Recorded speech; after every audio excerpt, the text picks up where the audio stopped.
Jungle Cruise is a 2021 American fantasy adventure film based on the Disney theme park attraction. It stars Dwayne Johnson, Emily Blunt, Edgar Ramírez, Jack Whitehall, Jesse Plemons, and Paul Giamatti.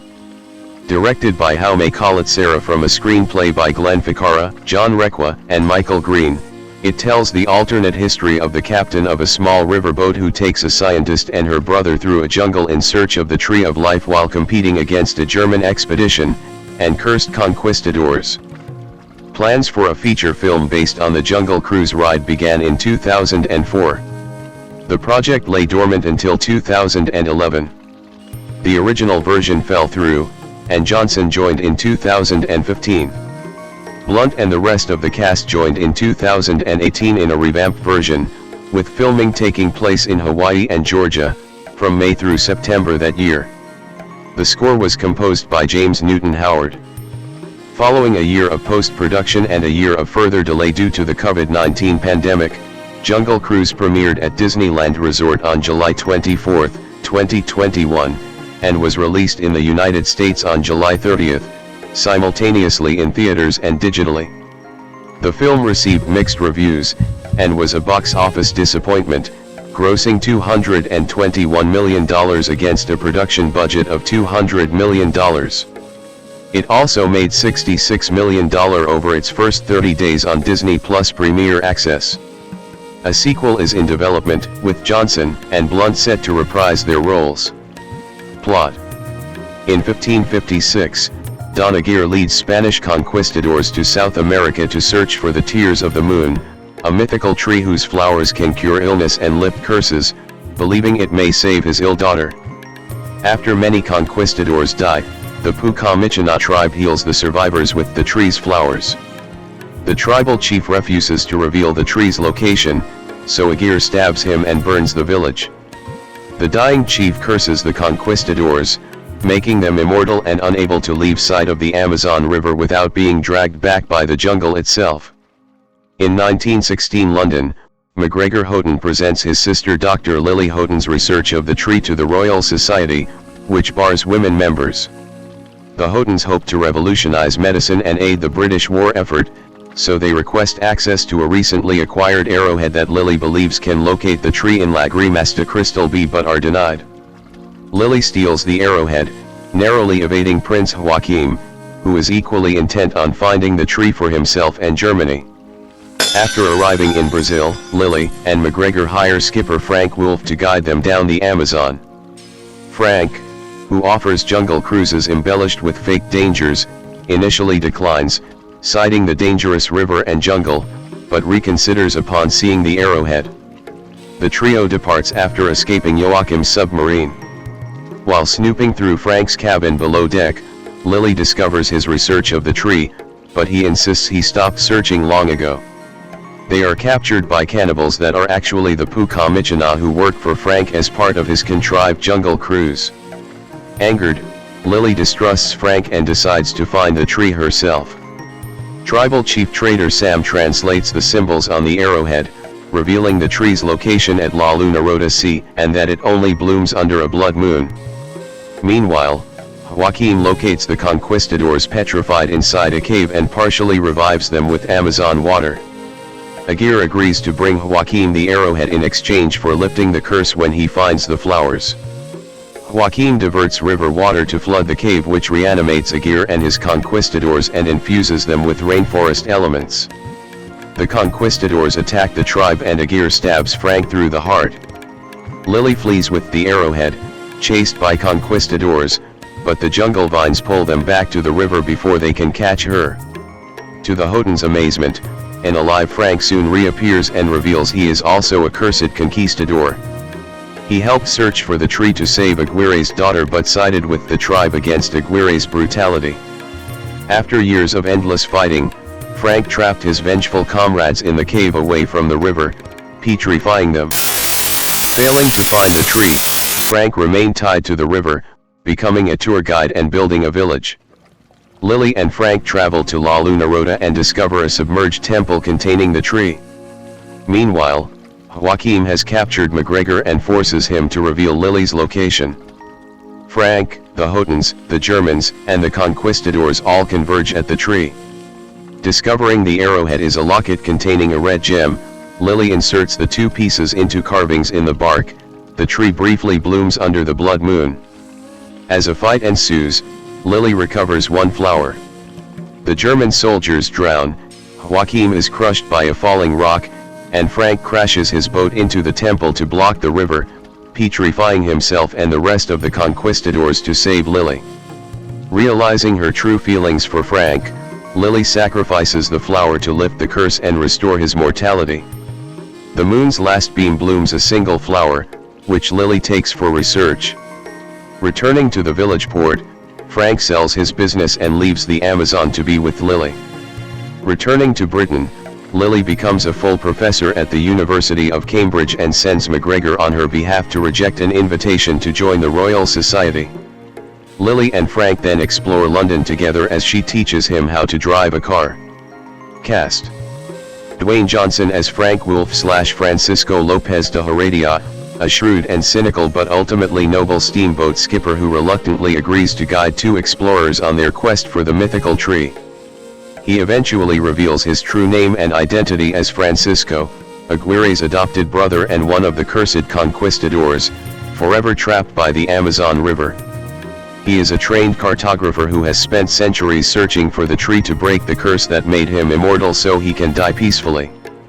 Meanwhile, he has built a Town 6 and a boat he christened L'Aquila for his business under Jungle Navigation Company 7 while owning a series of tamed exotic cats as pets, each named Proxima. D8. Emily Blunt as Dr. Lily Houghton. An eccentric, adventurous, and virtuous botanist working in a male-dominated field, who hopes to find the tree in order to harness its power for modern medicine. Possessing an ancient arrowhead and one of Frank's old maps of the Amazon 6, she proves she is resourceful and capable in martial arts and lock-picking skills 9 despite the fact that she cannot swim until Frank teaches her at La Luna Rota. She wants to prove herself equal to her chauvinistic peers but gains some notoriety for wearing trousers. 10. Edgar Ramírez as Edgar. A Spanish conquistador who once sought the tree's power to save his ill daughter, only to be cursed with immortality for his cruelty towards its guardians. Temporarily freed by German explorers, he sets out to take revenge on his adopted brother, Frank, for turning on him. His partially decomposed body is now composed of an infestation of snakes and as such, he possesses the ability to convert part or all of his body into snakes. 11. Jack Whitehall as MacGregor Houghton. Lily's younger brother who works as her assistant. He confesses to Frank that the rest of their family disowned him after he was outed as being gay, following his third dismissal of marriage to a woman, prompting Lily to hire him so he could support himself. He has been loyal to her ever since. 12-13 as a somewhat foppish snob who adheres to proper etiquette and prefers wearing three-piece suits, he seems ill-suited to jungle life, but gradually develops into a more confident, rugged man by the end of the expedition. 14. Jesse Plemons as Prince Joachim. A deranged and ambitious German royal who finances and leads a military expedition with mercenaries to claim the Tree of Life, both to aid Germany's war effort and achieve immortality. 15. He receives aid from the cursed conquistadors after he frees them for his own interest, and communicates with them through their bees and snakes. 16-17. Paul Giamatti as Nilo Nemo Lotto. The harbor master at Nilo's River Adventure, Porto Velho 18 where Frank moors his boat. Nilo owns a Moluccan cockatoo named Rosita. He is also a business rival, and confiscates Frank's boat engine when Frank is unable to repay him alone with Rosita constantly quoting "Frank owes me money." 10. This leads Frank to wreck Nilo's prize boats in return. 19-20. Additionally, Veronica Falcon plays Trader Sam, the female chief of the Puka-Michina tribe in 1916-21-22 who is a longtime friend of Frank's and knows about the curse. The Puka-Michina tribe has a centuries-long history of guarding the tree, but Sam does not know the exact location herself until Lily shows her the arrowhead. 23. Dan Dargan Carter, Danny Rovira, and Quim Gutierrez play Aguirre's fellow conquistadors, as, respectively, Gonzalo, whose partially decomposed body is composed of tree parts and vines, Sancho, whose is composed of honeycombs and the colonies of honeybees that ride on him, and Melcher, whose is composed of mud and the poison dart frogs that ride on him. The latter two conquistadors have the ability to dissolve into their constituent parts to rapidly move through the jungle, as well as maintain telepathic control of the creatures inhabiting their bodies. 24/16 Andy Nyman plays Sir James Hobbs Coddington, the Royal Society's artifact handler who briefly helps Prince Joachim, while Rafael Alejandro plays Zeku, Frank's young assistant. 25.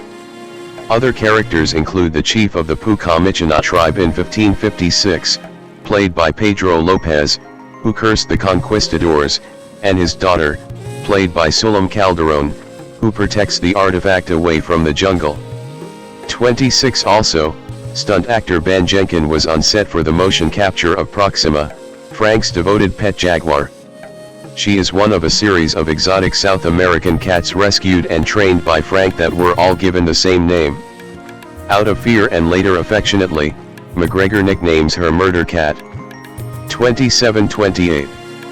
References to the ride. Frank's puns are derived from the skipper's lines on the original theme park ride. 7 Lily's personality is inspired by Indiana Jones. 29 The boat is named after Mama Killa. 8 The cockatoo whose real name is Lover Girl is named after the singing bird Rosita at Disneyland's Enchanted Tiki Room. The film has several elements referencing Dr. Albert Falls, a fictional character at Disneyland who has discovered Schweitzer Falls and has founded the Jungle Navigation Company. 20. Production. Early versions. See also, Jungle Cruise. In December 2004, it was announced that Jungle Cruise would be developed for Mandeville Films, with a script by Josh Goldstein and John Norville. 30 Following the success of Pirates of the Caribbean, the film was to take place sometime in the 20th century and was loosely inspired by the theme park attraction of the same name which featured prominently in Disneyland's grand opening in 1955. 31-32 In 2006, Alfred Goff and Miles Miller were in talks to write the film. 33-34 In February 2011, it was announced that Tom Hanks and Tim Allen, who had previously worked together in the Toy Story franchise, would star in the long-gestating film, with a script to be written by Roger S. H. Schulman. 35. Pre-production. Jaume Collet-Serra, director of Jungle Cruise. In August 2015, it was announced that Walt Disney Pictures was revamping the film adaptation to star Dwayne Johnson. The previous script, originally written by Goldstein and Norville, would be rewritten by John Requa and Glenn Ficarra with the intention to harken back to its period roots. John Davis and John Fox signed on as producers. 36.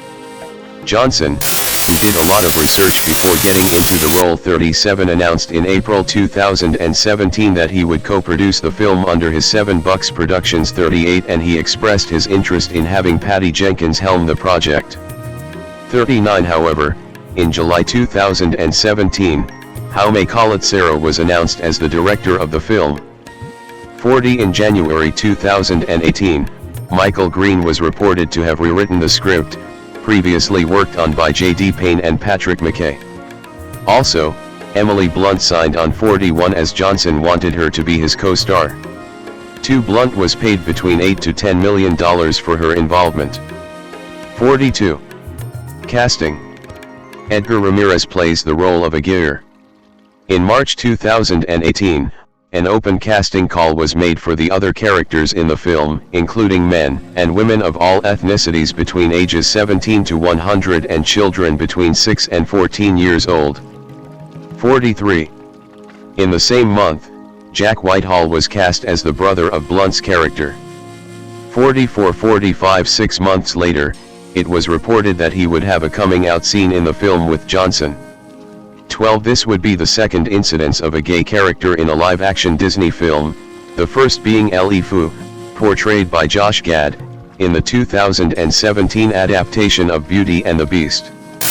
There was some backlash over the report, with some people online expressing anger over a straight man being cast as a camp gay character. 46. In April 2018, Edgar Ramírez and Jesse Plemons were added to the cast as villains, with the former being a man with a conquistador background. 47-48 In May, Paul Giamatti was cast to portray a crusty harbor master. 49 In June, Quim Gutierrez joined the cast to portray one of the villains.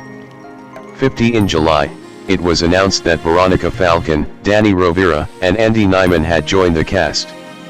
51 Before Falcon was cast as Trader Sam, a role inspired by a male character at the theme park, it was discussed whether the role would be a male or a female character in the film. 52. Filming.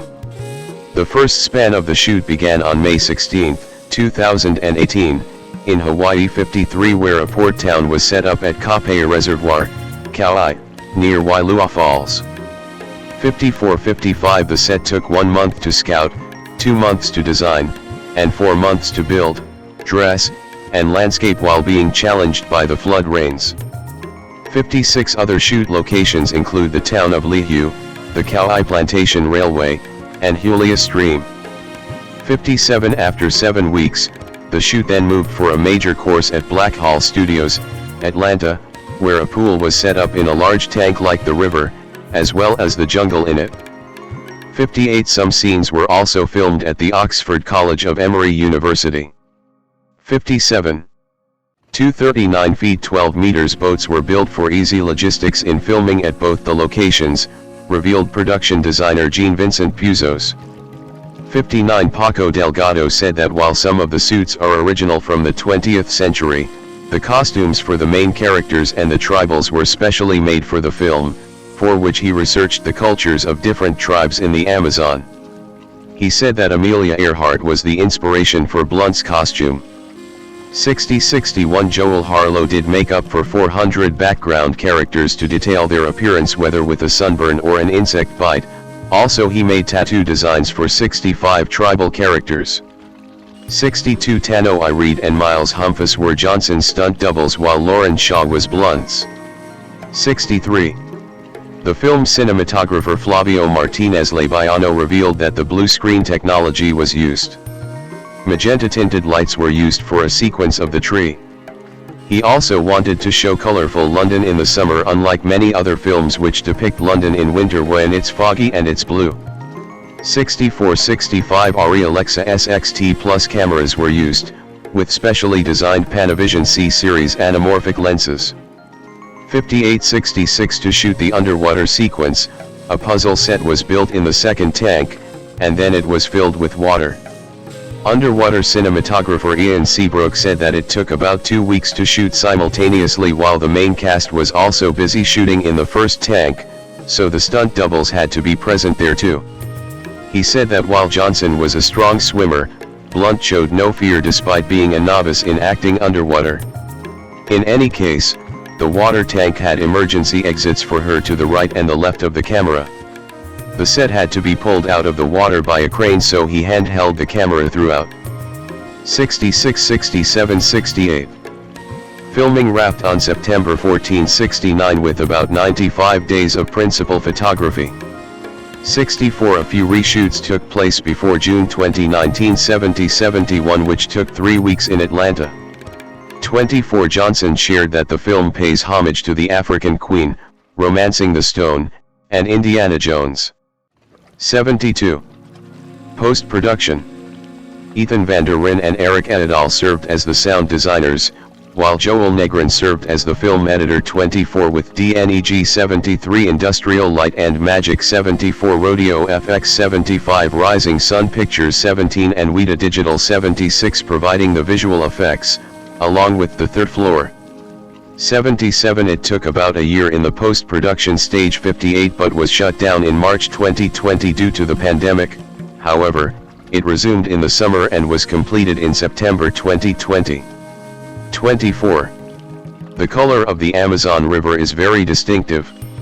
The water had to appear brown, but not dirty to reflect its organic nature. We also produced more than 200 varieties of trees and distributed them in a procedural way across the landscape in a manner consistent with how they occur in real life. Our widest shot includes more than 10 million trees, bushes, and other species. Malte Sarnes, VFX supervisor at RSP 17.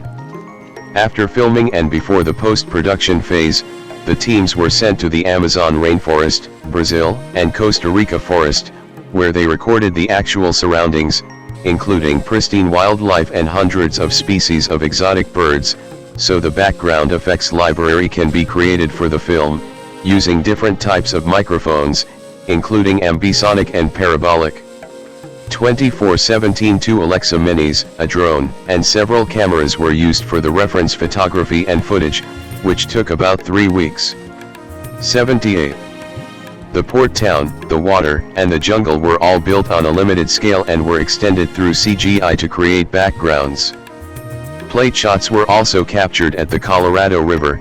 These were used to animate the turbulent and aerated water, so the boat can be animated running at 200 km per hour 120 miles per hour on the river as its journey is seen in the film. 78-79 The 3D team made such effects like light reflecting off the water, bugs flying around and dew glistening on leaves, so the film weather looks humid in the summer. 1778 The submarine was also digitally extended after it was shot in a tank. To visualize the explosions by torpedo, rubber, and wooden structures were used. 17. The big trick with that was the art directability of the boat, the speed of which you went through the rapids and what kind of splashes it made. I think with a sequence like that, it's so heavily buried in physics. And if you start to try and cheat those physics, which is what happens a lot of the time, then the simulation stuff all goes right out the window, and it breaks everything.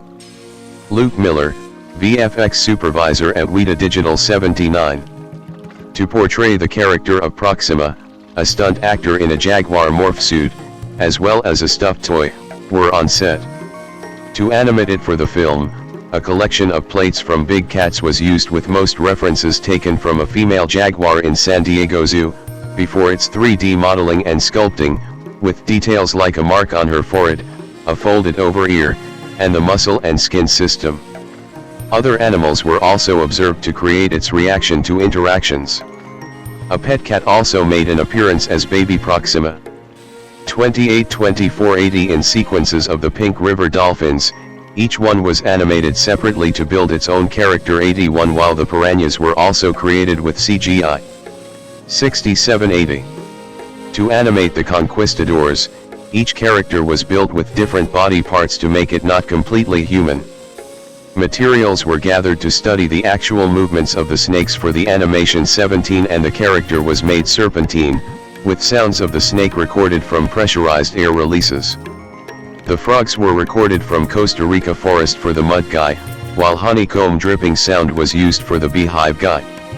The sounds of wood stress were used for the tree guy, whose character was completely animated except for some of his only facial expressions. Initially, there were ideas to explore more of the conquistadors with different characteristics, but these were settled on 4 only. 24-82.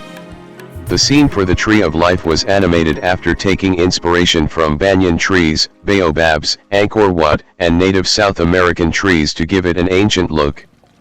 The branches were made in higher resolution to keep the tree very organic and verging on gnarled. The tree growth and petal variations were observed, and lighting balance was considered, in order to animate the exposing and reverting luminosity of the petals after merging different shots. 83 The sequence also contains fully digital characters. 82. Most of the environmental surroundings and water elements were built and animated on Houdini, while the greenery was developed on Speed Tree. 78-79-81. Music. Main article, Jungle Cruise, soundtrack. James Newton Howard composed the score of Jungle Cruise. Metallica also collaborated for an instrumental version of one of their tracks. In January 2019, it was announced that James Newton Howard joined the production as the film's score composer. 84 By August 2020, it was revealed that Metallica collaborated with Howard on an instrumental version of their song Nothing Else Matters for the film. According to the band's drummer, Lars Ulrich, Metallica worked on the film after Walt Disney Pictures president Sean Bailey felt like Jungle Cruise was the right fit for a collaboration between Disney and Metallica. Bailey had been always looking for the right match where there was a way that Metallica could contribute to some Disney project. 85 The band members recorded their parts from their individual studios, due to the COVID-19 pandemic. 86. The score was recorded in February 2020 by a 99-person orchestra, with vocals provided by 40 members from the Los Angeles Master Chorale. In order to add a regional flavor, Howard incorporated panpipes and Brazilian percussion instruments. 86 Frequent Metallica collaborator Greg Fidelman served as associate producer and engineer. 87 The soundtrack album was released on July 30, 2021, by Walt Disney Records. 88. Release. Theatrical and streaming. Jungle Cruise had its world premiere at Disneyland Resort in Anaheim, California, on July 24, 2021. 89 It was released in the United States on July 30, 2021, simultaneously in theaters and on Disney Plus with premiere access for $29.99. 90 It had a special screening on July 29, 2021, by D23 at El Capitan Theater. 91. Initially, it was slated for October 11, 2019, before being moved to July 24, 2020 92, and was postponed due to the COVID-19 pandemic. In May 2021, Disney announced that the film would be released simultaneously in theaters and on Disney Plus with premiere access, due to the continued closure of theaters in markets like Brazil and Europe as the SARS-CoV-2 Delta variant surged. 1993 This is the last Disney Plus premiere access release to date, with Disney mostly instituting a 45-day exclusive theatrical window before coming to stream. 94. It was also released in India on September 24, 95, and in China on November 12, 2021. 96. Home media. Jungle Cruise had a digital release on August 31 and it was released via 4K, Blu-ray, and DVD on November 16. This includes 11 deleted scenes, and 6 bonus featurettes. 97-98. It debuted atop the NPD Videoscan First Alert, ranking first in both the overall disc sales and Blu-ray sales. 55% of the sales came from Blu-ray, including 16% from 4K Blu-ray and 39% from traditional Blu-ray. 99 The following week it was displaced to the second position by F9 due to the discounts offered around Black Friday 100 while ranking first on Redbox's rental charts. 101 The third week saw it falling to the third rank in overall disc sales 102 while retaining its position on the Redbox rental charts. 103. Reception. PVOD viewership. In its opening weekend, Disney reported the film made $30 million from worldwide Disney Plus premiere sales, with Samba TV saying $23.3 million of it came from 770,000 U.S. households. 104 Through its first 10 days of release, Samba reported the film had been streamed in 1.5 million households for a running domestic premiere access gross of $44.98 million. 105 By the end of its first 30 days, the viewership had grown to 2.2 million households for an estimated revenue of $66 million. 3. After its release on disc, the film topped Redbox's digital chart for 2 consecutive weeks. 106 101 In the third week, it dropped to the 4th rank. 103 In January 2022, tech firm Akamai reported that Jungle Cruise was the 10th most pirated film of 2021. 107. Box office. Jungle Cruise grossed $117 million in the United States and Canada and $104 million in other territories for a worldwide total of $221 million. 4.5 With an estimated combined production and promotional cost of $362 million, the film needed to gross around $500 million worldwide in order to break even. 104 108. In the United States and Canada, Jungle Cruise was released alongside Stillwater and The Green Knight. It was projected to gross around $25 million from 4,310 theaters. 109. The film made $13.4 million on its first day, including $2.7 million from Thursday night previews.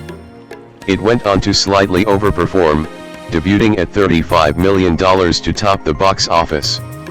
110. The opening was met with a polarized response from industry insiders, with some noting the film managed to finish above projections while others blamed the pandemic and simultaneous digital release for eating into possible grosses, with one financial insider telling Deadline Hollywood that the model diminishes the aggregate streaming revenue as well as cuts into a movie's theatrical gross. 104. 108. In its second weekend, the film fell 55% to $15.7 million, finishing second behind newcomer The Suicide Squad. 111. The film made $9 million in its third weekend, 112. $6.2 million in its fourth, 113, and $5 million in its fifth. 114. In other territories, the film debuted at $27.6 million from 47 markets, below its $40 million projections. Its largest markets were the UK, $3.2 million, France, $1.6 million, and South Korea, $1.2 million. 115. In its second weekend, the film made $15.1 million from 49 markets, with the top running totals being from the UK, $8.5 million, Russia, $5.9 million, France, $4.2 million, Japan, $4 million, and Saudi Arabia, $2.7 million. 116. In China, it earned $3.3 million during its debut weekend, ranking 5th on the box office charts. This was considered a disappointing opening by media outlets. 117. 118. In the following weekend, it fell to the 7th rank.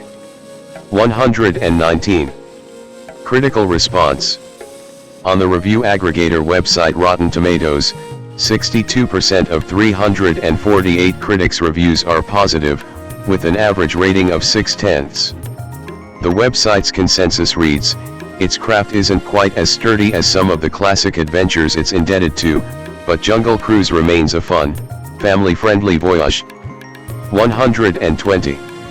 Metacritic, which uses a weighted average, assigned the film a score of 50 out of 100, based on 52 critics, indicating mixed or average reviews.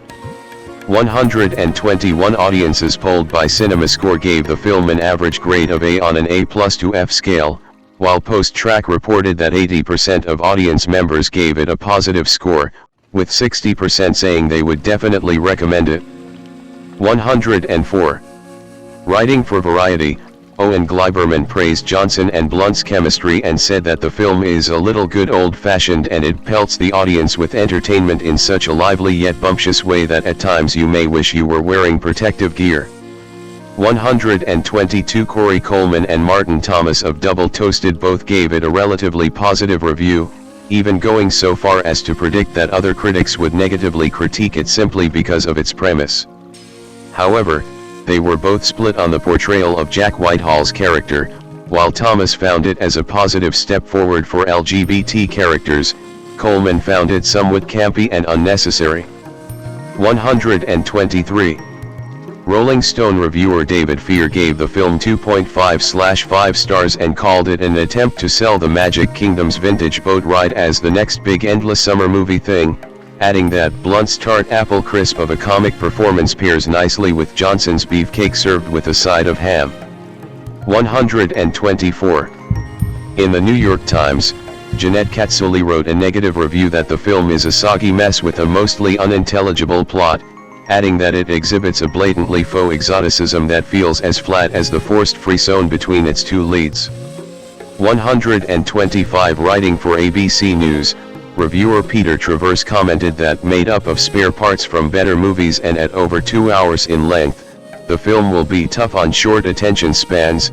However, he added that it is better than Haunted Mansion and Tomorrowland, other films based on Disney rides. Dwayne Douglas Johnson, born May 2, 1972, also known by his ring name The Rock, is an American actor, producer, and professional wrestler. He is signed to WWE, where he performs on a part-time basis. Widely regarded as one of the greatest professional wrestlers of all time, 6'7" Johnson was integral to the development and success of the World Wrestling Federation, WWF, now WWE, during the Attitude Era. He wrestled for the WWF full-time for 8 years before pursuing an acting career.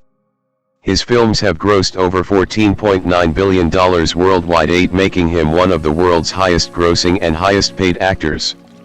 9, 10, 11 He is a co-owner of the United Football League. 12, 13, 14 A member of the board of directors of TKO Group Holdings, the parent company of UFC and WWE. 15, 16, 17 and co-founder of 7 Bucks Productions. 18. After accepting an athletic scholarship to play football at the University of Miami, Johnson was a member of the 1991 national championship team but was largely a backup player. 19 Despite aspirations to play professional football, he went undrafted in the 1995 NFL Draft, and briefly signed with the Calgary Stampeders before being cut in his first season.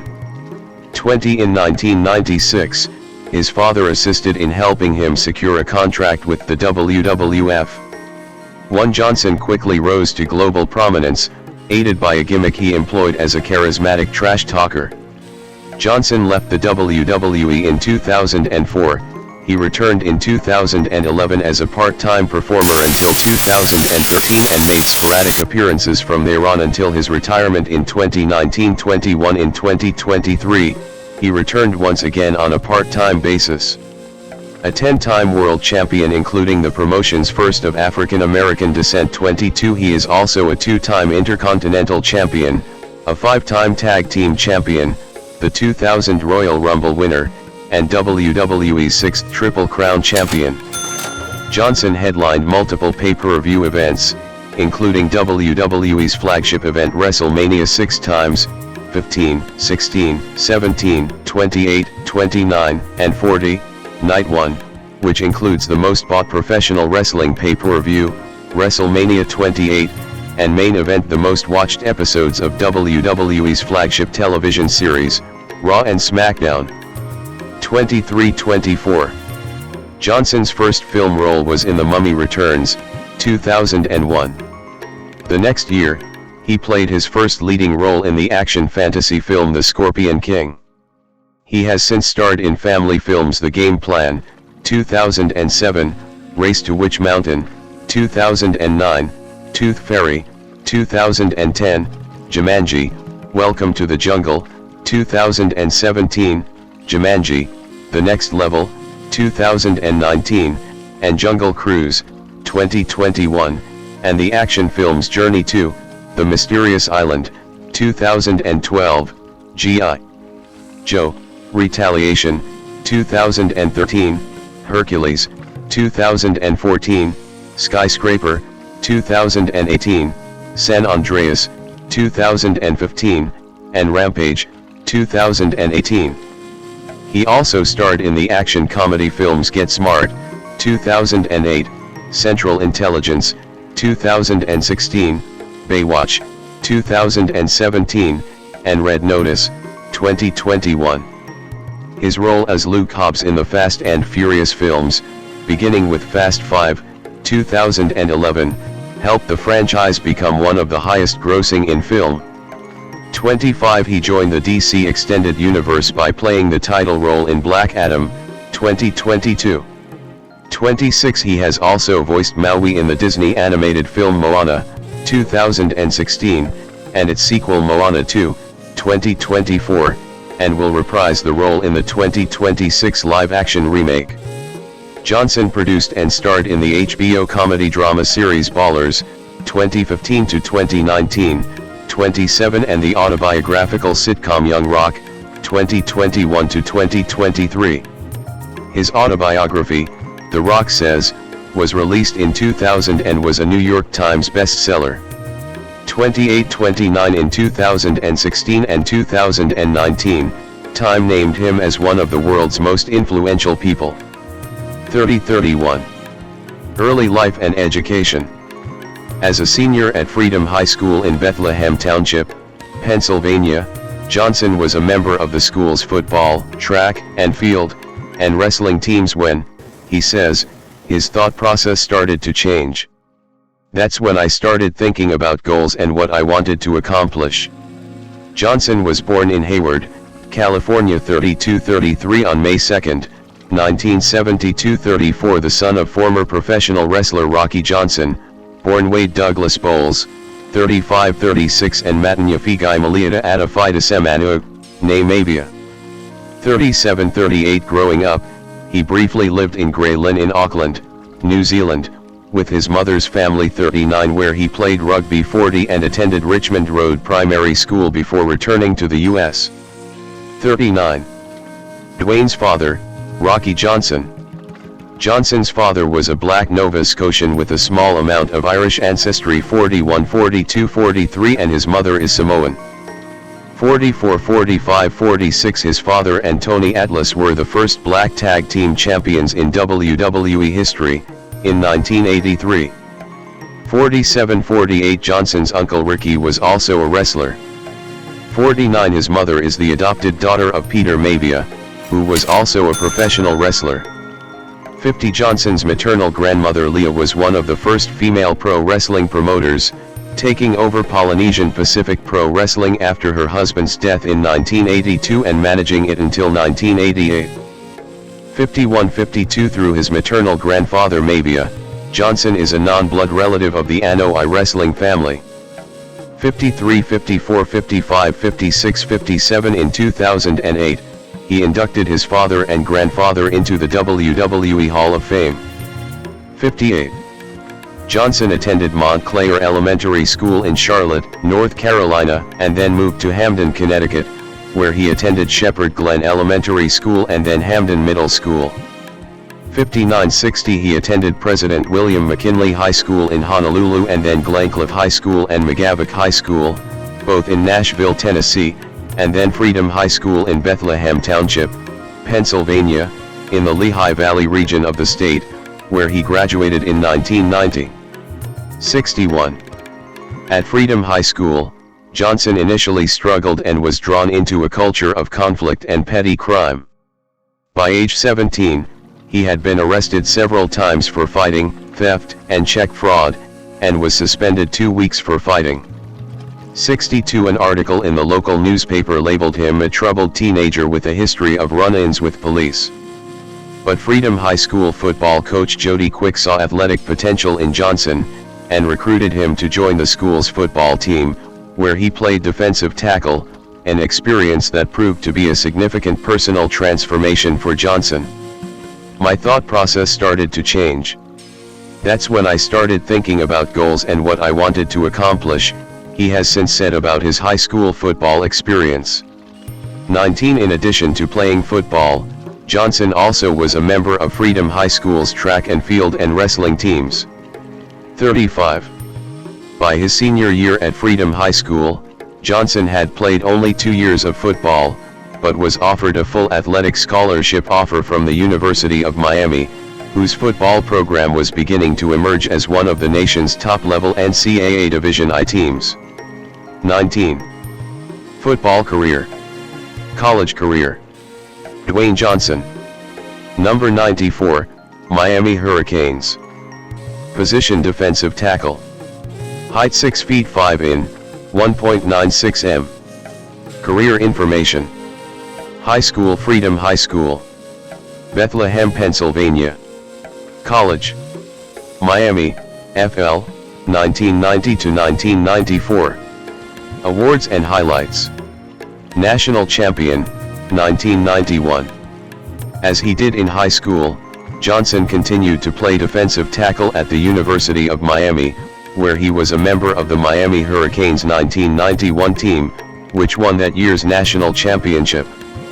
63-35. Despite playing 4 years there, however, Johnson found himself behind elite players on the depth chart, including future NFL star and Pro Football Hall of Fame inductee Warren Sapp, and appeared mostly in backup roles.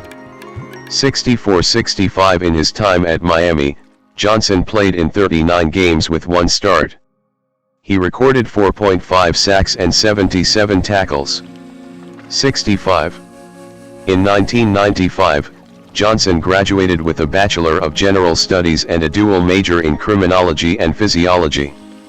3. He was also one of the university's most prolific student speakers in the Miami area community, frequently delivering positive messages about his own struggles and encouraging students to remain in school and avoid the dangers of drug use. 66. Canadian Football League.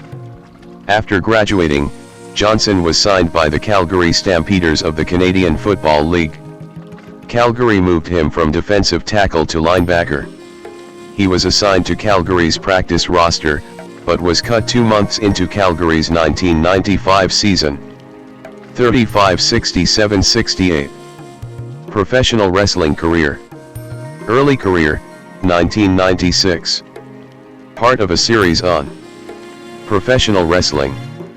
History. Notable promotions. Notable men. Notable women. Notable tag teams and stables. By region. Styles. Concepts. Culture. Media outlets. Controversies. Lists. Related topics. Vid. After being cut by Calgary, Johnson began his professional wrestling career the next year, in 1996. 35. Veteran wrestler Pat Patterson secured several tryout matches for Johnson with the World Wrestling Federation, WWF, in 1996.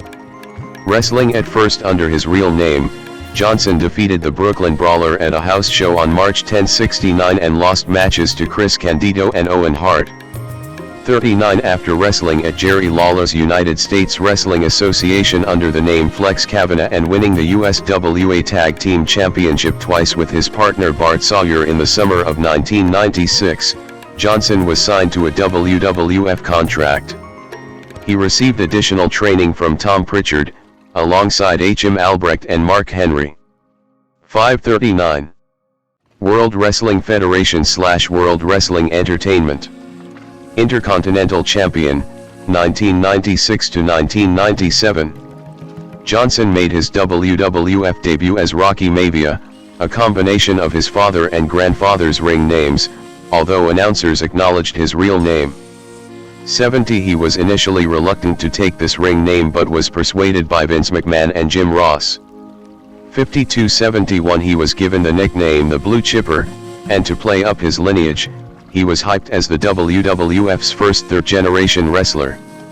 To a clean-cut face character, Maivia was pushed heavily from the start despite his wrestling inexperience. He debuted on Monday Night Raw as a member of Mark Marrow's entourage on November 4, 1996. 72. His first match came at Survivor Series on November 17, in an 8-man elimination tag match. He was the sole survivor and eliminated the final 2 members of the opposing team, Crush and Goldust. 73. On February 13, 1997, he won the Intercontinental Championship from Hunter Hearst Helmsley on a Thursday edition of Monday Night Raw.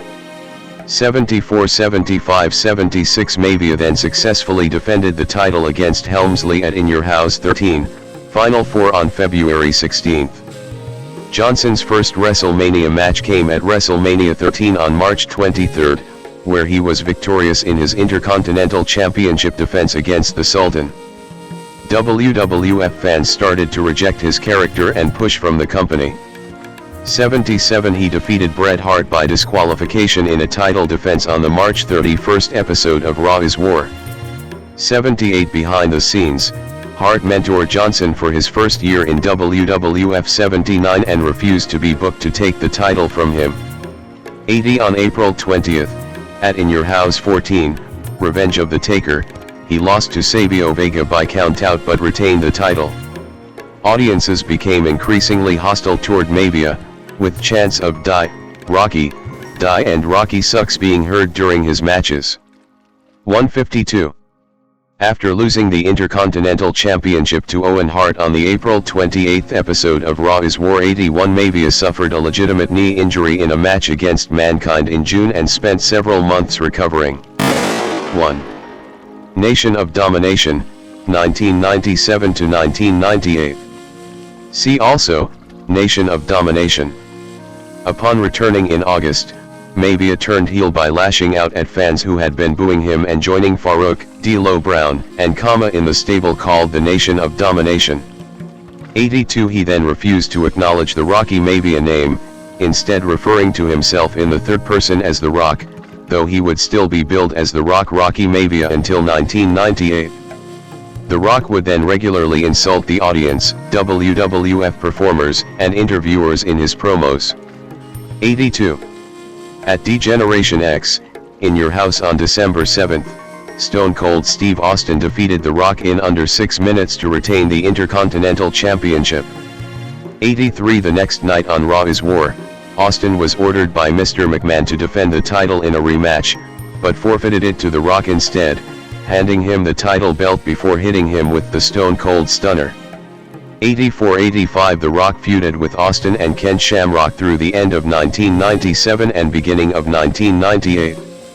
86-87 On January 19, 1998, at the Royal Rumble, The Rock defeated Shamrock by disqualification to retain the Intercontinental Championship. Later that night, he entered the Royal Rumble match and lasted until the final two before he was eliminated by Stone Cold Steve Austin. On March 29, at WrestleMania 14, he defeated Shamrock by disqualification once again to retain the title. The next night, on Raw is War, The Rock debuted a new Intercontinental Championship design and would later overthrow Farouk as leader of the Nation of Domination to spark a feud between the two. He then successfully defended the Intercontinental Championship against Farouk at Over the Edge, In Your House on May 31. The stable would then refer to themselves as simply The Nation. 88. The Rock and The Nation then feuded with Triple H and D-Generation X, DX, with the two stable leaders first meeting in the quarter-final of the 1998 King of the Ring tournament, which The Rock won. At King of the Ring on June 28, The Rock defeated Dan Severn in the semi-final match and lost to rival Ken Shamrock in the final.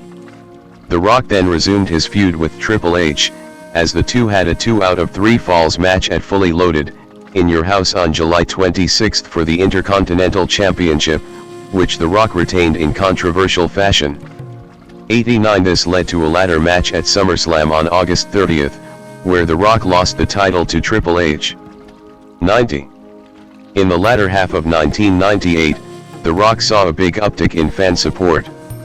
He also started consolidating his famous persona during this time, which would last until 2000. 91 His popularity caused him to be booked in a feud with fellow Nation members Mark Henry and D'Lo Brown, turning babyface in the process. Henry defeated The Rock at Judgment Day, In Your House on October 18 after interference from Brown, effectively breaking up the stable. 92-93.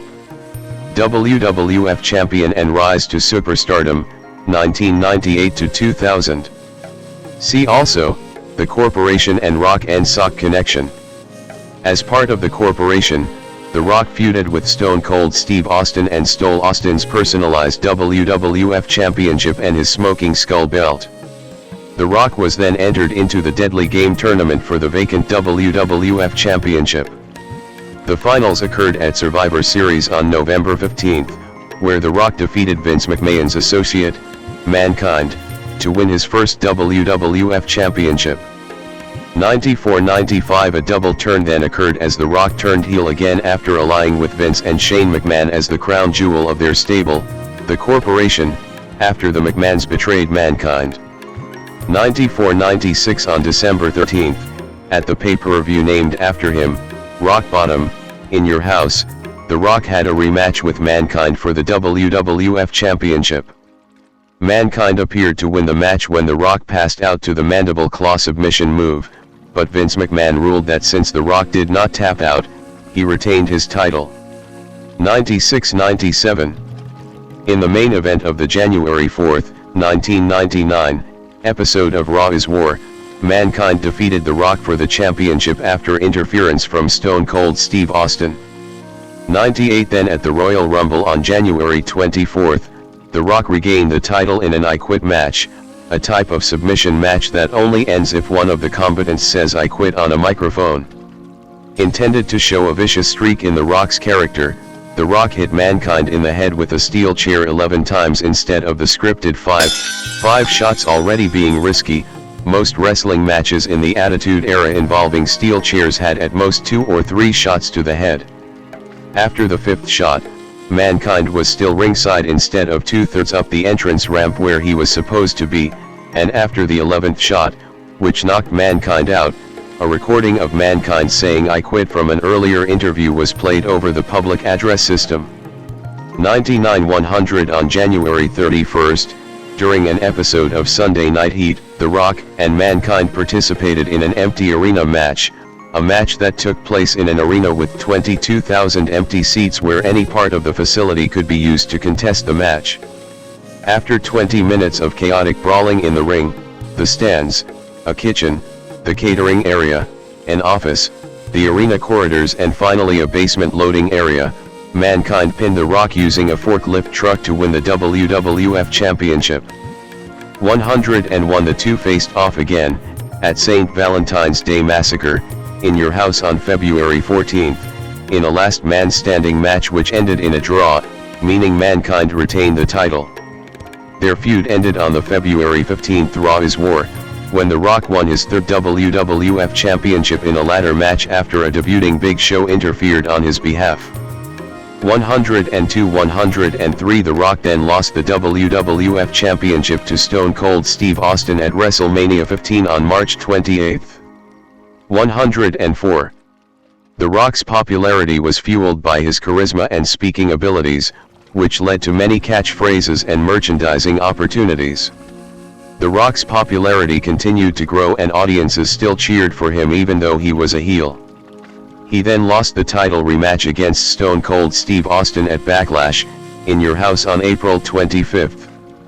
105 The next night on Raw is War, The Rock was fired from the corporation after he was betrayed by Shane McMahon, turning him face again and starting a feud with Triple H, The Undertaker, and the corporate ministry.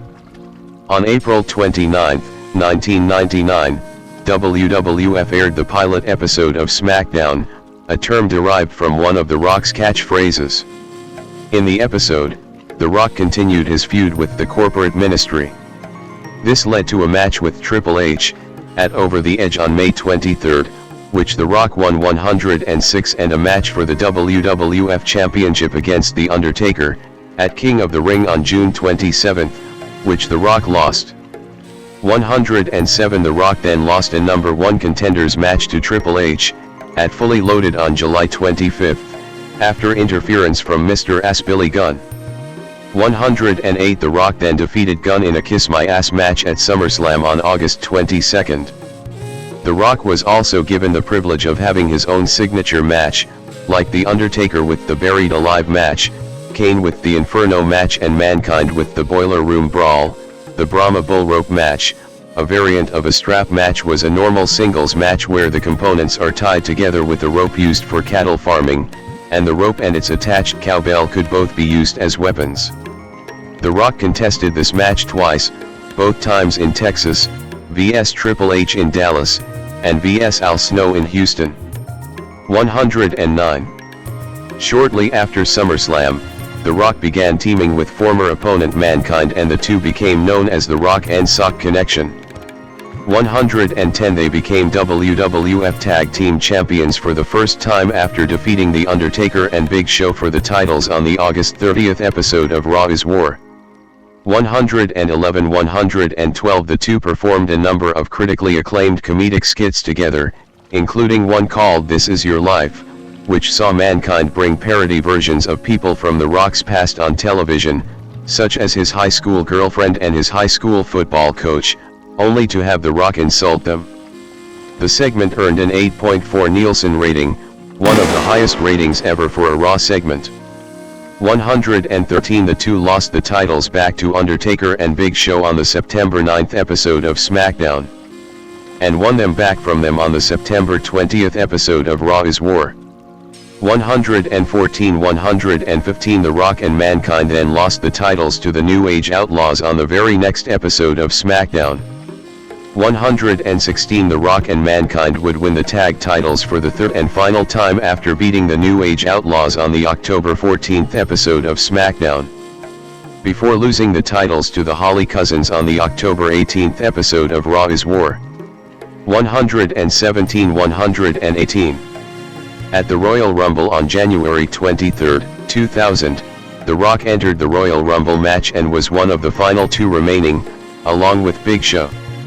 In an attempt at a false finish, Big Show intended to throw The Rock over the top rope in a running powerslam-like position, before The Rock countered the move on the ring apron, sending Big Show to the floor before re-entering the ring as the winner. 119 But The Rock's feet accidentally hit the floor during the reversal attempt, though those watching the event on television did not see that. This was played up in the storyline as Big Show provided additional video footage showing it and claimed to be the rightful winner. The Rock's #1 contendership for the WWF Championship was then put on the line against Big Show at No Way Out on February 27, which Big Show won after Shane McMahon interfered. 120 The Rock then defeated Big Show on the March 13th episode of Raw is War, to regain the right to face the WWF Champion, Triple H, at WrestleMania 2000 on April 2, in a fatal four-way elimination match, also including Big Show and Mick Foley. 122 Each wrestler had a McMahon in his corner. Triple H had his wife, Stephanie, Foley had Linda, The Rock had Vince and Big Show had Shane. 123 The Rock lasted until the final two but was eliminated by Triple H after Vince betrayed him by hitting him with a chair. 124 Due to his image at the time, a Magic, the Gathering deck archetype was named after him. 125 Record-breaking world champion, 2000 to 2002. The Rock as the WWF Champion in 2000. In the following weeks, The Rock continued his feud with Triple H and eventually won his fourth WWF Championship, which he won on April 30, at Backlash, after Stone Cold Steve Austin intervened on his behalf. 127 The following night on Raw is War, The Rock successfully defended his title against Shane McMahon in a steel cage match. On May 21, at Judgment Day, The Rock faced Triple H in an Iron Man match with Shawn Michaels as the special guest referee. 128 With the score tied at 5 falls each, and with seconds left on the time limit, The Rock was disqualified when The Undertaker attacked Triple H, thus giving Triple H the 6-5 win and the title. 129 The Rock won the WWF Championship for a fifth time at King of the Ring on June 25 by scoring the winning pin in a six-man tag team match, teaming with Kane and The Undertaker against Shane McMahon, Triple H, and Vince McMahon, whom he pinned. 131 The Rock successfully defended the championship against Chris Benoit on July 23 at Fully Loaded. The next month, he successfully defended his title against Kurt Angle and Triple H at SummerSlam on August 27. The Rock had another successful title defense against Benoit, Kane, and The Undertaker on September 24 at Unforgiven. 132. The Rock then lost the WWF Championship to Kurt Angle at No Mercy on October 22, 2000. 133 The next month, The Rock feuded with Ricochet and defeated him at Survivor Series on November 19. 134 The Rock wrestled a six-man Hell in a Cell match for the WWF Championship at Armageddon on December 10, which Angle won to retain the title. 135 On the December 18 episode of Raw is War, The Rock won the WWF Tag Team Championship with The Undertaker, defeating Edge and Christian, before losing the titles back to Edge and Christian the next night at a SmackDown taping. 136 The Rock continued to feud with Angle over the WWF Championship, culminating at No Way Out on February 25, 2001, where he pinned Angle to win the WWF Championship for a sixth time. 137 138 The Rock then feuded with the Royal Rumble winner, Stone Cold Steve Austin, whom he lost the title to at WrestleMania X7 on April 1 after Austin allied with Vince McMahon, who interfered on his behalf.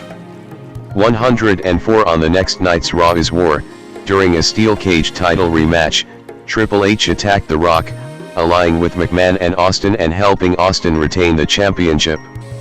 139 Austin and Triple H then formed a tag team called the Power Trip. 140 While The Rock was indefinitely suspended in storyline, Johnson used this time off to act in The Scorpion King. The Rock taunting Rob Van Dam at ringside at WWF Raw, October 2001. The Rock returned in late July when the WWF was feuding with rival promotions World Championship Wrestling, WCW, and Extreme Championship Wrestling, ECW, during what is known as the Invasion storyline. In reality, WCW was purchased by Vince McMahon and the WWF, and ECW had gone out of business in early 2001. Many former WCW and ECW wrestlers were then brought onto WWF television and formed the alliance to compete with the WWF in storyline. The alliance and Vince McMahon then both attempted to persuade The Rock to join their team.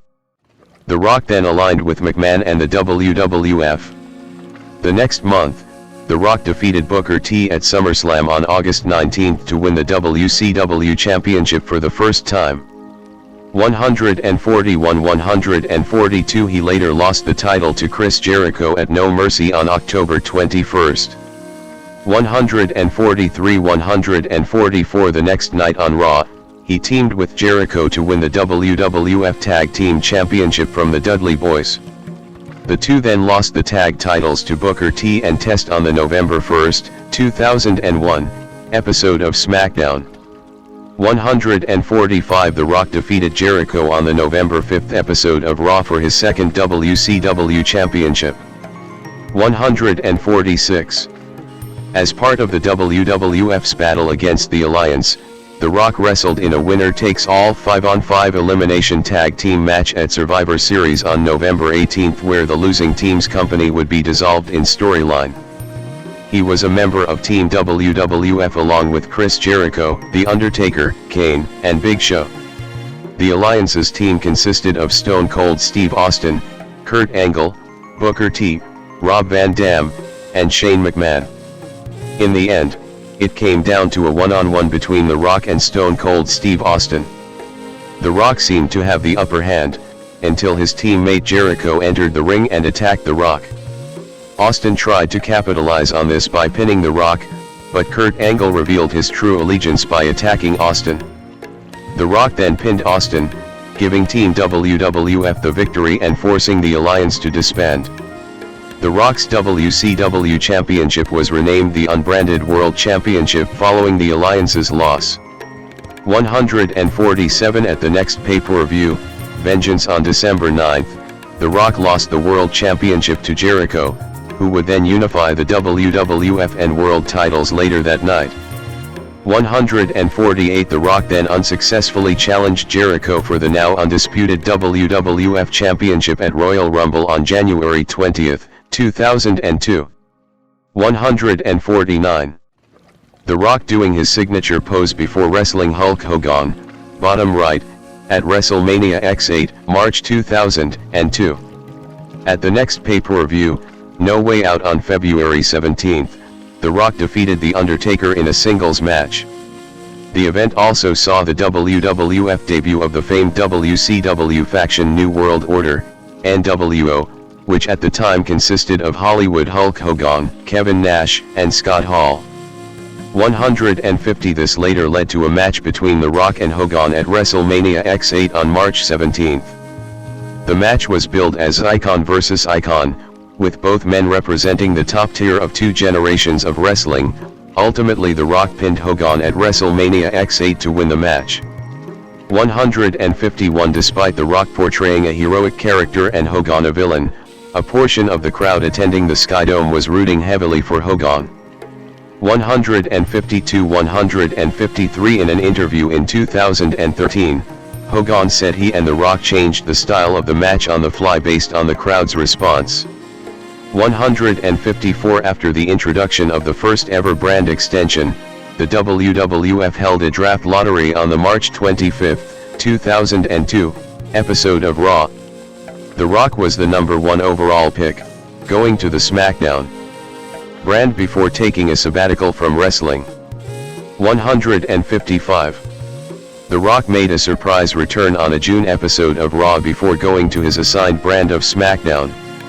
There, he was named the number 1 contender for the WWE Undisputed Championship, which he won for a record-setting 7th time at Vengeance on July 21, by defeating Kurt Angle and then champion The Undertaker in a triple threat match. 156-157 The Rock successfully defended the title at the Global Warning event on August 10 against Triple H and Brock Lesnar after pinning Triple H.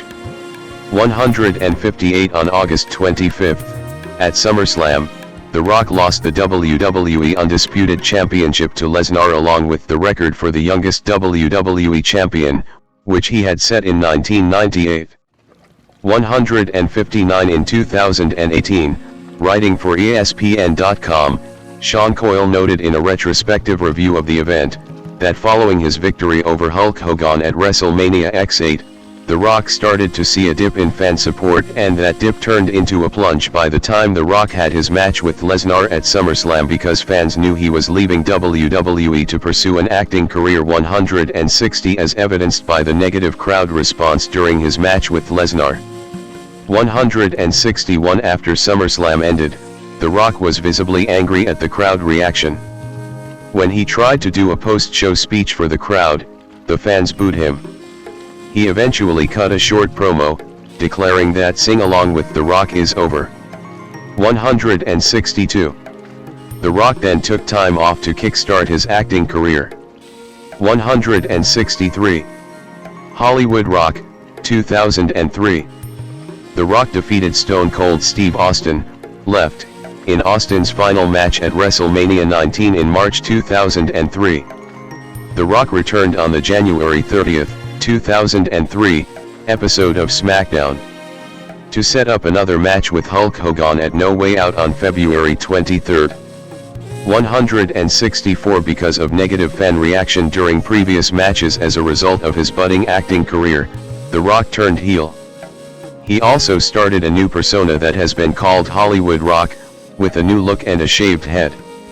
165-166 The Rock defeated Hogan at No Way Out before moving to the Raw brand. 167 There, he had various small feuds, including one with the Hurricane. 168 He also began performing rock concerts, segments in which he played the guitar and mocked WWE performers and fans in song. 169. After failing to win a number 1 contendership for the World Heavyweight Championship, The Rock went into another program with Stone Cold Steve Austin. This led to a match at WrestleMania 19 on March 30, which called back to their previous 2 WrestleMania encounters, both of which Austin had won. 170 The Rock won after delivering 3 consecutive rock bottoms, ending their long-running rivalry in what turned out to be Austin's final match, until WrestleMania 38. 171 The next night, Raw was billed as the Rock Appreciation Night, in honor of his victory over Austin. That night, he was attacked by a debuting Goldberg. 172 At Backlash on April 27, Goldberg defeated The Rock, who then briefly left WWE to film Walking Tall. 173. Final Feuds and Departure, 2003 to 2004. On the June 2 episode of Raw, The Rock joined the highlight reel and attacked Christian and Chris Jericho with Booker T, turning face once again. 174 He would later return on the December 8 episode of Raw to help Mick Foley against La Resistance. In 2004, The Rock aided Mick Foley in his feud against Evolution 2 won 175 leading to a reunion of The Rock and Sock Connection. They lost against Ric Flair, Randy Orton, and Batista in a handicap match at WrestleMania XX on March 14, 2004, when Orton pinned Foley after an RKO. 176. This was Johnson's final wrestling match until November 2011. The Rock appeared in WWE sporadically following WrestleMania XX. He made returns to provide support for Eugene against Jonathan Coachman and made a cameo in his hometown of Miami, where he confronted Randy Orton. On the August 23 episode of Raw, he hosted a pie-eating contest, as part of the WWE Diva Search, and ended the segment by giving Coachman a people's elbow. The Rock's contract with WWE then ended and he started his full-time acting career. 177. Non-wrestling appearances, 2007 to 2009. On March 12, 2007, The Rock appeared on a WWE show after nearly 3 years, via a pre-taped promo shown during Raw. He correctly predicted that Bobby Lashley would defeat Umaga at WrestleMania 23 in Donald Trump's and Vince McMahon's Battle of the Billionaires hair versus hair match. 178. On March 29, 2008, Johnson inducted his father Rocky Johnson and grandfather Peter Maivia into the WWE Hall of Fame. 179. His next appearance was through a pre-taped promo on October 2, 2009, during the Decade of SmackDown. 180. Independent Circuit, 2009. On September 30, 2009, The Rock appeared at a World Extreme Wrestling, WXW, show to support the professional wrestling debut of Sirona Snuka, the daughter of his longtime friend and mentor Jimmy Snuka. 181. Return to WWE. Feud with John Cena, 2011 to 2013. The Rock in the ring as WrestleMania XXVII host, April 2011. On February 14, 2011, The Rock was announced as the host of WrestleMania XXVII on April 3, 2011, appearing live on Raw. During a lengthy promo, he addressed the fans and started a feud with John Cena. 182-183. After numerous appearances via satellite, The Rock appeared live on the Raw before WrestleMania XXVII to confront Cena. After he and Cena exchanged insults, The Miz and Alex Riley appeared and attacked The Rock. He fended off Miz and Riley, only for Cena to blindside him with an attitude adjustment. 184. The Rock and John Cena left on Raw, agreeing to a match at WrestleMania XXVII 1 year in advance. On April 3, at WrestleMania XXVII, The Rock opened the show by cutting a promo. After appearing in numerous backstage segments, The Rock came to ringside to restart the main event between Cena and The Miz as a no disqualification match, after it had ended in a double countout. As revenge for the attitude adjustment Cena had given him on Raw, The Rock hit Cena with the Rock Bottom, allowing The Miz to pin him and retain the WWE Championship. After the match, The Rock attacked The Miz and hit him with the People's Elbow. 185. The next night on Raw, The Rock and Cena agreed to a match at WrestleMania XXVII the next year. They then worked together to fend off an attack by the Core, which at the time consisted of Wade Barrett, Heath Slater, Justin Gabriel, and Ezekiel Jackson. 186. The Rock appeared live on Raw in his hometown of Miami to celebrate his 39th birthday. 187. On September 16, WWE announced The Rock would wrestle in a traditional 5-on-5 Survivor Series tag team match, teaming with Cena at Survivor Series in November. 188. But on the October 24 episode of Raw Super Show, Cena instead suggested The Rock be his partner in a standard tag team match against The Miz and R-Truth, a team called Awesome Truth. 189. Which Rock agreed to the next week. 190. On November 14, during the special Raw Gets Rocked, The Rock appeared live, delivering rock bottoms to Mick Foley, who had been hosting a This Is Your Lifestyle segment for Cena, and later both members of Awesome Truth. 191. The Rock and Cena defeated Awesome Truth on November 20 at Survivor Series, when The Rock pinned The Miz. After the match, The Rock gave Cena a rock bottom. 192. The Rock celebrating his victory at WrestleMania XXVIII, April 2012. Leading up to WrestleMania, The Rock and Cena had several verbal confrontations on Raw Super Show. 193-194 on the March 12, 2012, episode of Raw Super Show, The Rock hosted his first rock concert segment since 2004, mocking Cena in his songs. 195 on April 1st, at WrestleMania XXVIII, The Rock defeated Cena in the main event after countering Cena's attempt at a people's elbow into a rock bottom and pinning Cena. 196 This event broke the record for biggest professional wrestling pay-per-view parade. The following night on Raw Super Show, The Rock praised Cena, calling their match an honor. He then vowed to once again become WWE Champion. 195. On July 23, at Raw 1000, The Rock announced he would wrestle for the WWE Championship at the Royal Rumble pay-per-view. During the show, he encountered then reigning WWE Champion CM Punk, Daniel Bryan, and John Cena, all of whom expressed a desire to face him. The Rock later saved Cena from an assault by Big Show, only to be laid out by CM Punk. 197 On the January 7, 2013, episode of Raw, The Rock returned to confront his Royal Rumble opponent CM Punk. 198 On January 11, he made his first SmackDown appearance in 10 years, getting into an altercation with Team Rhodes Scholars, resulting in him delivering a rock bottom to Damian Sandow and a people's elbow to Cody Rhodes. 199 The Rock closed out the 20th anniversary episode of Raw, on January 14, with one of his rock concerts, leading to a brawl with CM Punk. 200 The following week on Raw, The Rock was attacked by The Shield.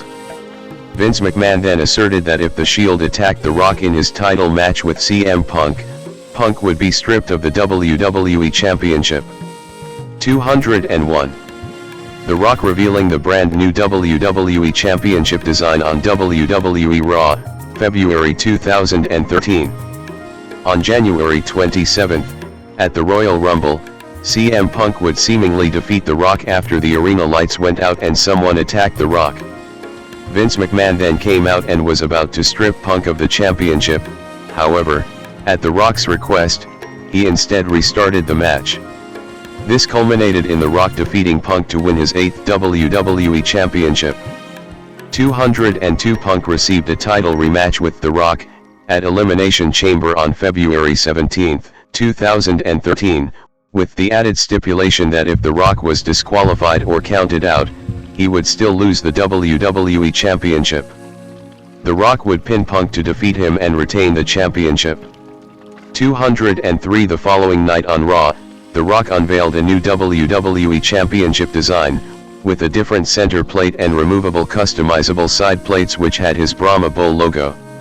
204 The Rock then resumed his rivalry with John Cena, who won that year's Royal Rumble to set up a rematch of the previous WrestleMania match between the two at WrestleMania 29, only this time with the WWE Championship on the line. 205-206. On April 7, at WrestleMania 29, The Rock lost the WWE Championship to Cena, ending his reign at 70 days. 207 Despite being advertised for Raw after WrestleMania, where it was stated that The Rock was still entitled a rematch for the WWE Championship. 208 The Rock did not appear because of a real injury sustained during his match with Cena, in which his abdominal and adductor tendons tore from his pelvis. 209 Johnson underwent surgery on April 23 to reattach the torn tendons. 210 Post-surgery, it made his abdomen look far less muscular than the rest of his body, notably his arms. 211. Part-time appearances, 2014 to 2023. The Rock, right, confronts Hulk Hogan at WrestleMania XXX, April 2014. In April 2014, The Rock appeared in the opening segment of WrestleMania XXX along with Stone Cold Steve Austin and Hulk Hogan. 212 On the October 6 episode of Raw, The Rock made a surprise appearance to confront Rusev and Lana. This resulted in The Rock clearing Rusev from the ring. On the 15th anniversary of SmackDown on October 10th, The Rock would make an appearance in a backstage segment, where he and Triple H would reminisce on their past feud. 213. The Rock appeared at the 2015 Royal Rumble event on January 25, 2015, during the main event match, where he helped his relative Roman Reigns fend off Big Show and Kane after Reigns eliminated them from the match. Reigns then won the match and The Rock endorsed him in the ring. 214, 215, 216. The Rock appeared at WrestleMania 31 on March 29, 2015, alongside Ronda Rousey, getting into an in-ring altercation with Triple H and Stephanie McMahon. Rock and Rousey prevailed after he attacked Triple H and she overpowered McMahon. 217. On June 27, The Rock appeared at a live event in Boston, where he confronted Bo Dallas and gave him a rock bottom. 218. The Wyatt family confronting The Rock at WrestleMania 32, April 2016. On the January 25, 2016, episode of Raw, The Rock was in a segment that saw him converse with The Miz, Big Show, Lana, and Rusev before he and his relatives, the Usos, got into an altercation with then WWE Tag Team Champions, The New Day. 219. The Rock appeared at WrestleMania 32 on April 3, 2016, where he announced that WWE had broken the all-time WrestleMania attendance record before being interrupted by the Wyatt family. The Rock got into a verbal back and forth with Bray Wyatt before having an impromptu match with Wyatt family member Eric Rowan. The Rock won after giving Rowan a rock bottom and pinning him in 6 seconds, which set the record for the fastest win in WrestleMania history. The Rock was then aided by a returning John Cena to fend off Wyatt, Rowan, and Braun Strowman. 220. On the February 20, 2017, episode of Raw, The Rock made an untelevised appearance after the broadcast had gone off the air, where he promoted and filmed a scene for his then upcoming film Fighting with My Family. 221. On August 3, 2019, The Rock officially announced his retirement from professional wrestling. 222. On September 30, 2019, after weeks of speculation, The Rock announced that he would appear on SmackDown's 20th anniversary on October 4, 2019, marking his first appearance on SmackDown since October 2014 and his first televised appearance since April 2016.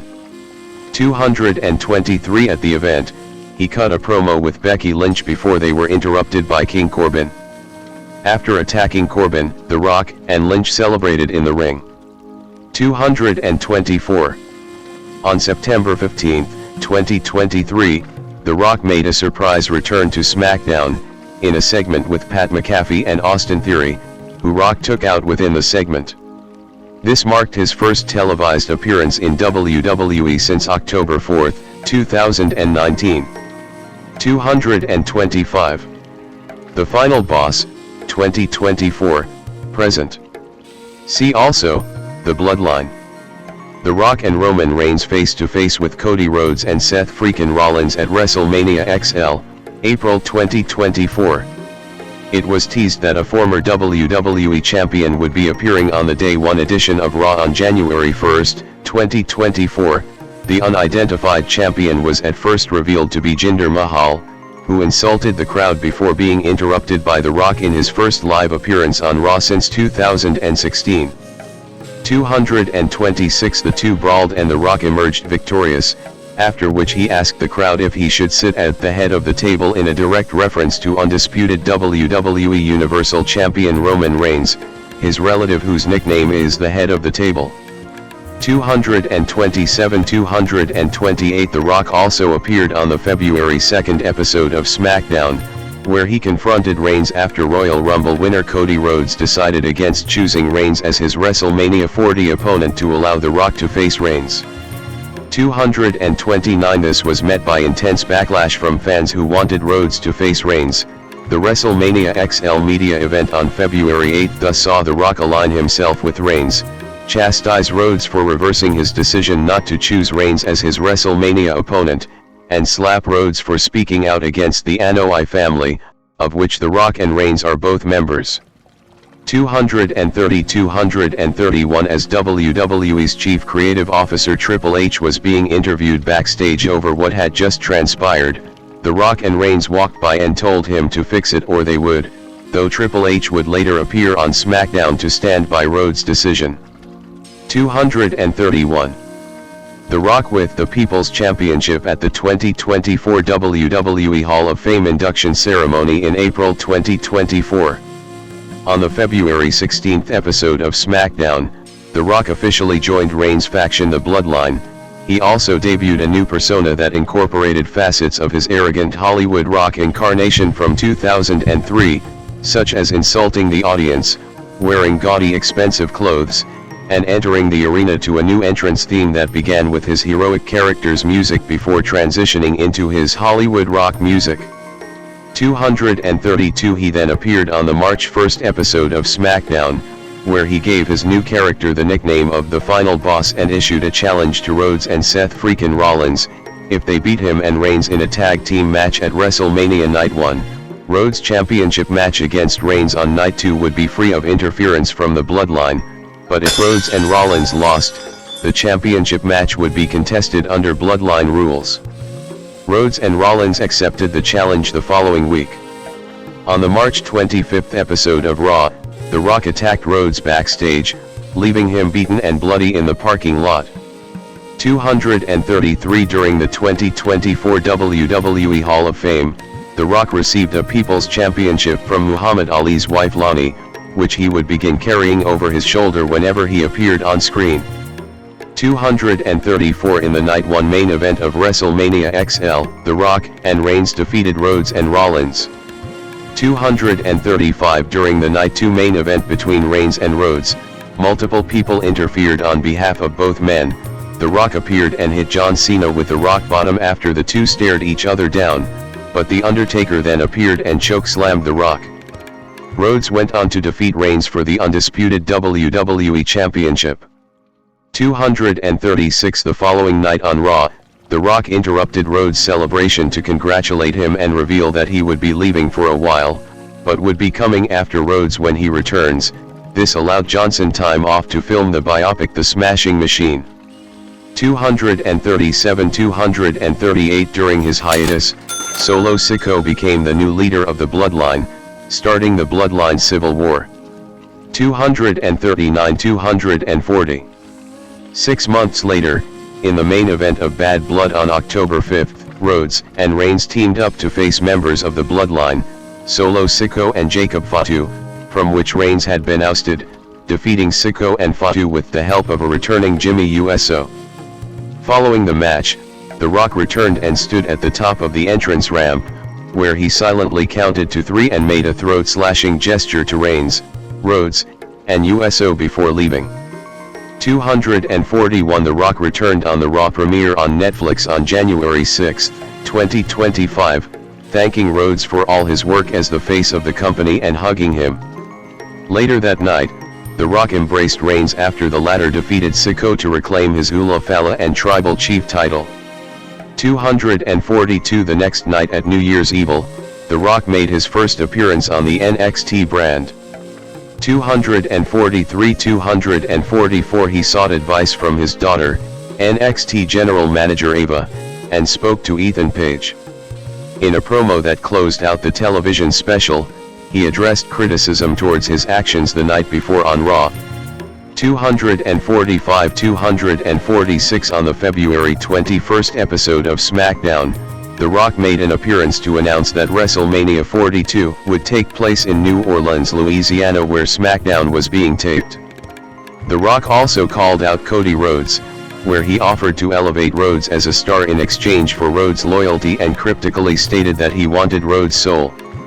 247 On March 1 at Elimination Chamber, Toronto, Rhodes refused The Rock's offer, who responded by signaling Elimination Chamber match winner John Cena to attack Rhodes, leaving him beaten and bloodied in the assault. 248. Mainstream crossover. The Rock in a 2001 Vanity Fair photo shoot. The Rock appeared on Wyclef Jean's 2000 single It Doesn't Matter and in its music video. 249. 250. He also recorded Pie with Slick Rick for WWF The Music, Volume 5. 251. In 1999, Johnson appeared on That 70s Show as his father Rocky Johnson. The next year, he was on Star Trek, Voyager as an alien wrestler who used The Rock's moves. 252. In 2000, he hosted Saturday Night Live, SNL, for the first time. 253. Fellow wrestlers Triple H, Big Show, and Mick Foley also appeared on the show. 254. Johnson has said the success of that episode is the reason he began receiving offers from Hollywood studios. 255. He has since hosted SNL 4 more times. In 1999, The Rock was listed number 1 on Entertainment Weekly's Top 12 Entertainers of the Year. 256. In 2000, Access Hollywood ranked him number 1 in their list of the top 10 celebrities of 2000. 257. That year, Rock was also listed in the Forbes Celebrity 100 and People magazine's 25 Most Intriguing People. 258. 259. The Rock was listed on Entertainment Weekly's 101 Most Influential People in both 2000 and 2001. 260. In 2001, he was also listed on E!'s 20 Top Entertainers. 261. 262. In 2002, The Rock was listed on E!'s 25 Toughest Stars. 263. In 2003, he was listed in VH1's 200 Greatest Pop Culture Icons 264 and was number 7 in People magazine's 50 Favorite TV Stars. 265. The Rock made a surprise appearance at the official Xbox unveiling during Bill Gates's keynote speech at the ongoing Consumer Electronics Show in 2001. 266. Johnson's motion picture debut was as the Scorpion King in The Mummy Returns, 2001. 267. The movie broke a 2-year record for the highest grossing single day in film history by earning $28,594,667. 268 to 253. The movie's financial success led to Johnson's first leading role in the spin-off The Scorpion King, 2002. 2. He received $5.5 million for the role and Guinness World Records named him the record holder for highest paid actor in their first leading role. 269. 270. The Rock has appeared on the covers of many magazines, including Rolling Stone, Entertainment Weekly, and TV Guide. 271. 272. 273. He has also appeared in, and been the cover athlete for, several video games. 274. As of October 2024, his Instagram account is the 6th most followed in the world, with over 395 million followers. 275. Legacy in professional wrestling. Fans watching on as The Rock makes his entrance in 2013. The Rock has been listed as one of the all-time greatest professional wrestlers 2267 as well as one of the top draws in wrestling history. Many have placed The Rock on their Mount Rushmore of pro wrestling, including Hulk Hogan 276, Ric Flair 277 and John Cena. 278. In Cablevision's Television Beyond Broadcasting, The Rock was described as for a long time the WWE's biggest star and probably held the greatest international appeal. 279. R.D. Reynolds stated in his book The Wrestle Crap Book of Lists that The Rock was the biggest star for WWE from 1999 until 2004. 280. The Rock's I Quit match with Mankind at the 1999 Royal Rumble event is infamous for its brutality and one of the most popular I Quit match of all times. 281. 282. 283. 284. The Rock main event, the most bought pay-per-view worldwide in WWE history, WrestleMania XXVIII, 285 the most bought pay-per-view domestically in WWE history, WrestleMania X7, the highest rated Raw in history 286 287 the highest rated SmackDown in history 288 and was part of the highest rated cable segment in WWE history with Mankind entitled This Is Your Life, in which Mankind would honor The Rock with various gifts and reunions. 289 290 His return in 2001 had a 7.1 rating, the highest rated segment of the year. The Rock was also part of the highest rated match of the 21st century when his WWF Championship defense against Shane McMahon, on May 1, 2000, got an 8.3 rating, making it the highest rated segment of all time, behind This Is Your Life. In 2011, The Rock's return to an episode of Raw generated an average of 4.7 million viewers in the United States, with 7.4 million tuning in during his promo. 291 Raw 1000 was the highest rated Raw episode of 2012 and his segment with CM Punk and Daniel Bryan was the highest rated segment of the show. 292 in 2013, the night after The Rock won the WWE Championship, at Royal Rumble, Raw got its highest rating of that year.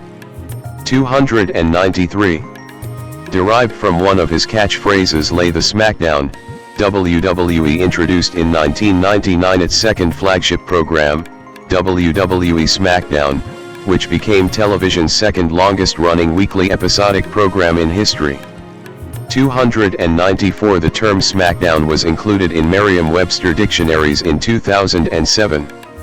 295 296 He is also known for popularizing the term jabroni, derived from jobber, although it was originally introduced by the Iron Sheik. 297 298 The Rock holds the record for most Raw shows main event in 1 year, 38 in 2000, 299 most SmackDown shows main event in 1 year, 36 in 2000, 300 and is tied with Stone Cold Steve Austin, in 2001, for most PPV shows main event in 1 year, 12 in 2000. 301 302 The Rock is also one of two wrestlers, the other being The Undertaker, to main event WrestleMania in 4 different decades, 1990s, 15, 1999, 2000s, WrestleMania 2000, 2000, X7, 2001, 2010s, XXVIII, 2012, 29, 2013, 2020s, XL, 2024. At the 2021 Survivor Series, WWE held a 25-man battle royal to celebrate the 25th anniversary of The Rock's WWE debut. The match was won by Omos. 303. Acting career. See also, Dwayne Johnson filmography. Johnson in April 2009. Johnson entered Hollywood and had early success due to his wrestling popularity and noted work ethic. Over his acting career, he became one of the highest paid and most successful actors in Hollywood. 304 305 306 307. Career beginnings, 1999 to 2010. He began his acting career on television while wrestling. In his first television acting job, in 1999, he portrayed his father Rocky Johnson in an episode of that 70s show called That Wrestling Show. Nearly a year later, he appeared in the Star Trek Voyager episode Tsunkatsu as an alien wrestler who fought against 7 of 9. While Johnson was away from WWE, the company continued to sell The Rock merchandise, and he continued to be featured prominently in the opening montages of their television shows. 39. Johnson made his theatrical debut in The Mummy Returns, 2001, playing the antagonist Matthäus the Scorpion King. He reprised this role in the spin-off film The Scorpion King, 2002, where he starred as the titular character. Johnson was paid $5.5 million for his leading role, putting him in the Guinness World Records for the highest salary for a first-time leading man. 308 The film was a commercial success, and despite mixed reception, Johnson's acting was praised. 309 Film critic Roger Ebert wrote, "I expect him to become a durable action star." 310 In the following years, he worked in action films The Rundown, 2003, and Walking Tall, 2004, but these films failed to gain success. He had a supporting role in the comedy Be Cool, 2005, as a homosexual bodyguard hoping to become an actor. 311 and was the primary antagonist in the horror film Doom, 2005. He also worked in the sports drama Gridiron Gang, 2006, comedy Reno 9/11, Miami, 2007, and thriller Southland Tales, 2006. He had further success by playing an arrogant famous American football player in the sports family comedy The Game Plan, 2007, Agent 23 in spy action comedy Get Smart, 2008, a cab driver in the science fiction film Race to Witch Mountain, 2009, the title character in the fantasy comedy Tooth Fairy, 2010, and a police officer in buddy cop comedy The Other Guys, 2010. Johnson returned to action genre in the unsuccessful Faster, 2010. Johnson made his voice acting debut in the 2006 video game Spy Hunter, Nowhere to Run, originally intended as a tie-in for an unproduced film. 312 He also voiced NASA astronaut Chuck in the 2009 animated sci-fi comedy Planet 51. 313 He presented the Academy Award for Best Visual Effects at the 80th Academy Awards.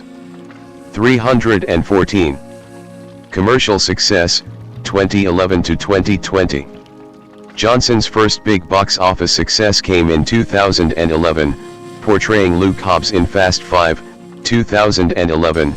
The film became the seventh highest grossing film of 2011. Following this, all of Johnson's projects in the 2010s decade achieved major success and established him as a bankable actor. 315-316 He next starred in the box office hit Journey to The Mysterious Island in 2012. He became known for reinvigorating film franchises after portraying Marvin F. Hinton / Roadblock in G.I. Joe, Retaliation and reprising his role as Luke Hobbs in Fast and Furious 6, 2013, 317-318 while also starring in true story films Pain and Gain, 2013, and Empire State, 2013. That same year, he hosted and produced the TNT reality competition series The Hero 319-320 and won the Favorite Male Butt Kicker Award at the 2013 Nickelodeon Kids' Choice Awards. 321 In May 2013, it was announced that he would executive produce and star in Ballers 322, an HBO comedy drama series about NFL players living in Miami. 323 By December of that year, Forbes named him the top grossing actor of 2013, with his films bringing in $1.3 billion worldwide for the year. Forbes credited the success of Fast and Furious 6, which grossed $789 million globally, and his frequent acting work as primary reasons for topping the list. 324. Johnson starred as the title character in Hercules in 2014. 325 and hosted another reality series for TNT that same year, entitled Wake Up Call, which saw him lending a helping hand to everyday people who were facing enormous challenges in their lives alongside guest experts such as Rocco DiSpirito, Jillian Michaels, and Josh Shipp. 326 In 2015, Johnson reprised his role as Luke Hobbs in Furious 7. 327 and starred in the disaster film San Andreas. In 2016, he co-starred with Kevin Hart in the action comedy Central Intelligence and had a lead voice role in the Disney animated film Moana, in which he voiced Maui. He reprised his role as Luke Hobbs in The Fate of the Furious, which was released in 2017. Johnson starred in two other blockbuster movies that year, Baywatch and Jumanji: Welcome to the Jungle as Mitchell Mitch Buchanan and Dr. Smolder Bravestone, respectively. 328-329 in 2018, he starred in two solo box office hits Rampage and Skyscraper. Johnson's star on the Hollywood Walk of Fame in July 2022. Johnson's role within the Fast and Furious franchise continued with Fast and Furious Presents, Hobbs and Shaw, starring alongside co-star Jason Statham. David Leitch directed the project from a script co-written by franchise writer Chris Morgan and Drew Pearce. The film began principal photography in September 2018, and was released on July 26, 2019. Johnson reprised his role as Brave Stone, in Giamatti, The Next Level. With the critical and financial success of Welcome to the Jungle, production of the movie began in early 2019, and it was released on December 13, 2019. 330. Johnson's films grossed $10.6 billion in the 2010s, making him the decade's sixth highest grossing actor and the highest grossing actor outside the Marvel Cinematic Universe. 331. Career fluctuations, 2021 to 2024. In 2021, after a year-long hiatus, Johnson co-starred with Emily Blunt in Disney's Jungle Cruise as Frank Wolf. The film is based on the theme park ride of the same name. 332. Jaume Collet-Serra directed, with a script by Michael Green from a previous one by J.D. Payne and Patrick McKay. 333-334. In addition to his work on the film, Johnson assisted with redesigning the titular ride for all Disney theme parks. 335. Jungle Cruise was released on July 30, 2021. 336, 337, 338. On March 16, 2021, he appeared for the first time as the video game character, The Foundation, in Fortnite Battle Royale. Johnson was initially uncredited in his role, yet hinted at his involvement through a series of Instagram posts. His involvement was finally confirmed during the Chapter 2 end event on December 4, 2021, with the Foundation removing his helmet to reveal that he shared Johnson's voice and likeness. 339. Also in 2021, Johnson starred in Netflix's film Red Notice, written and directed by Ross and Marshall Thurber. It is the third time that the two collaborated, after